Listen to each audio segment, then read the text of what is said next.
মানববিহীন বিমান Bayraktar Kizilelma নির্মাণ করে নতুন ইতিহাস গড়ল তুরস্ক।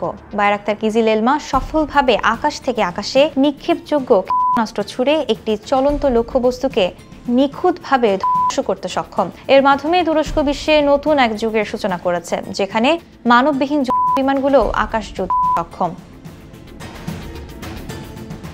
তুরস্কের ড্রোন নির্মাতা প্রতিষ্ঠান বাইকার এই বিমান নির্মাণ করে।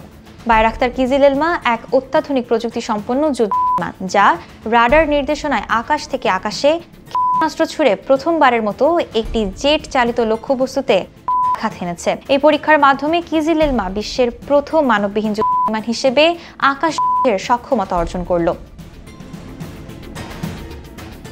এছাড়া লক্ষ্যবস্তু শনাক্ত ও অনুসরণে ব্যবহৃত হয়েছে তুরস্কের নিজস্ব প্রযুক্তিতে তৈরি মুরাদ অ্যাক্টিভ ইলেকট্রনিক্যালি স্ক্যান্ড এরে রাডার, যা তৈরি করেছে প্রতিরক্ষা প্রযুক্তি প্রতিষ্ঠান অ্যাসেলসান।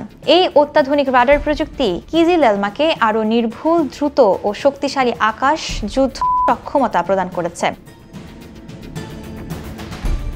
এর আগেও F-16 যুদ্ধবিমান লক্ষ্য করে পরীক্ষামূলক মিশন সম্পন্ন করেছে কিজিলেলমা, যা তুরস্কের অ্যারোস্পেস কৌশলের বড় অর্জন।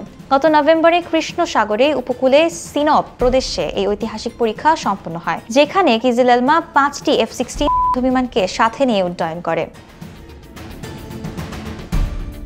বাইকারের চেয়ারম্যান সেলচুক বায়রাক্তার এই অর্জন সম্পর্কে বলেন, আজ বায়রাক্তার উড্ডয়ন ইতিহাসের এক নতুন যুগের সূচনা করল।